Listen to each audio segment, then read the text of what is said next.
bien passé aujourd'hui?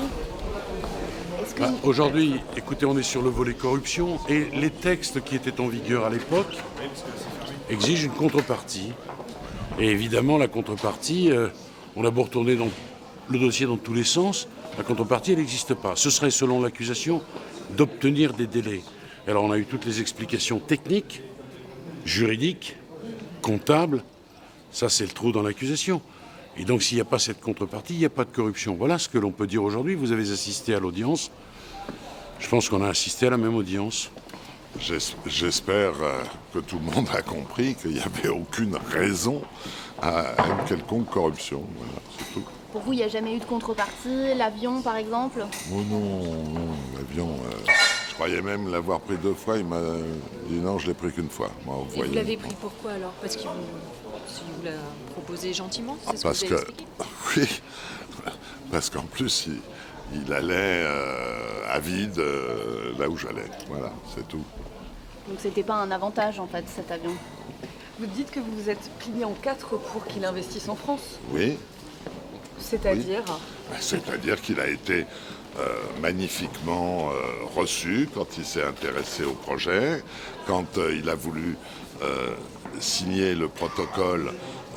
Il a demandé à ce que ça soit avec la ministre des Finances. J'ai appelé Madame Lagarde, qui était ministre de l'économie et des Finances, qui a participé à la signature. Il a demandé à être reçu par le président de la République parce qu'il investissait 1 milliard en France. Eh bien, il a été reçu par le président de la République, c'est-à-dire qu'il a été reçu vraiment le plus amicalement du monde, ce monsieur, parce qu'il venait investir près d'1 milliard en France. Sauf qu'on n'a pas vu le premier euro. Et quand il commence à ne pas payer, pourquoi vous continuez à aller en vacances à Marrakech, dans la villa qui lui appartient alors? Mais mon fils l'a loué, cette maison. Il a un bail, il avait un vrai bail de 3 ans, il payait. Et vous saviez qu'elle était à lui? Mais le problème n'est pas là. Mon fils payait 4 500 euros par mois de loyer. Et donc ça ne vous posait pas de problème d'aller en vacances chez celui que vous désignez comme un escroc aujourd'hui? Non mais le problème n'est pas là.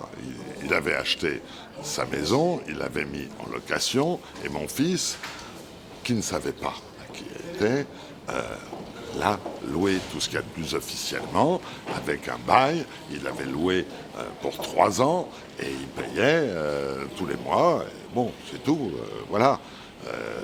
Parce que vous demandez, vous, quand vous louez un appartement, qui est votre propriétaire? Vous le saviez parfaitement, puisque vous l'aviez aidé à acquérir cette maison. C'est ce que vous avez expliqué à la barre, que vous aviez aidé à acquérir une résidence secrète. Moi, je ne l'ai absolument pas aidé. Il a été aidé par les avocats, etc., mais pas moi. Vous avez dit hier que vous le saviez parfaitement et que vous aviez juste pas donné l'information à votre fils. Vous l'avez dit, ça? Oui, absolument. Voilà, donc vous le saviez que vous étiez chez Monsieur Al-Jaber. Non, j'étais chez mon fils dans la mesure où il louait cette maison. Il avait un bail de 3 ans. Est-ce que vous êtes locataire? Et vous la louez à quelqu'un que vous désignez comme un escroc, mais ça vous dérange pas? Et il avait trahi sa promesse envers Levallois, c'est ça? Je vais vous dire, à l'époque, vous dites ça, mais je le traite d'escroc aujourd'hui. Pourquoi? Parce qu'il n'a pas payé. Je vous signale qu'à l'époque, on lui avait quand même vendu pour 253 millions de droits à construire et qu'il voulait absolument les payer. Et puis il y a eu un moment, on a été au tribunal. C'est normal quand il n'avait pas payé. Et il a été condamné à quoi? À 20 millions de dommages et intérêts. Est-ce qu'il a payé les 20 millions de dommages et intérêts condamnés par la justice française? Non. Parce qu'il ne paye jamais rien. Et vous croyez qu'il s'est arrêté là? Eh bien, juste après, il est parti en Autriche, puisqu'il est résident également autrichien. Il a même la nationalité saoudienne et autrichienne. Et il a refait le même coup avec les hôtels. Vous n'avez qu'à regarder, d'ailleurs sur Google, vous trouverez un très très bel article, très documenté, en allemand, c'est très facile. Il refaisait un grand hôtel dans le centre, etc. Il allait encore investir des centaines de millions. Eh bien, le projet s'est jamais fait parce que M. Al-Jaber a toujours des grands projets qu'il ne fait jamais. Voilà.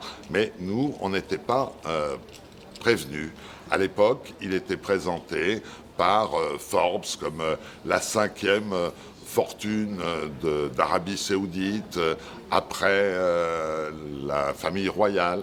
Bon, ben, on a été berné par ce monsieur qui s'est fait de la publicité sans rien débourser, en faisant simplement, jouant les grands généreux, en faisant venir la ministre des Finances, en allant voir le président de la République, en disant « j'investis 1 milliard ». Évidemment, en France, on est toujours content quand il y a un étranger qui vient investir 1 milliard. Et on le reçoit bien, parce que c'est dans notre culture de bien recevoir ceux qui veulent investir en France.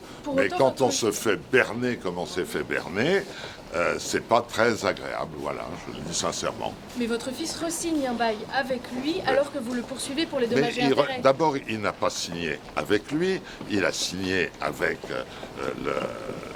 l'agence de location de Marrakech, et il a re-signé un bail en demandant d'ailleurs une baisse du loyer qu'il a obtenu. Demain, il y a le gestionnaire de fortune suisse, Monsieur Angst, qui vient témoigner. Vous redoutez ce témoignage? Parce que lui, il a dit qu'il pensait que c'était pour vous, cette villa. Mais je ne le connais pas, je ne l'ai jamais vu, il ne m'a jamais vu, j'ai jamais été chez lui, alors je ne vois pas comment il pourrait penser. Ah ben, vous savez comment il pense? C'est en lisant vos journaux. Vous n'avez pas peur de son témoignage? Mais peur de quoi? Vous avez bien vu que je ne suis propriétaire de rien, signataire de rien, j'ai jamais été... je ne connais pas, et c'est tout. Merci. Bonne soirée. Bonne soirée à vous. On descend par là.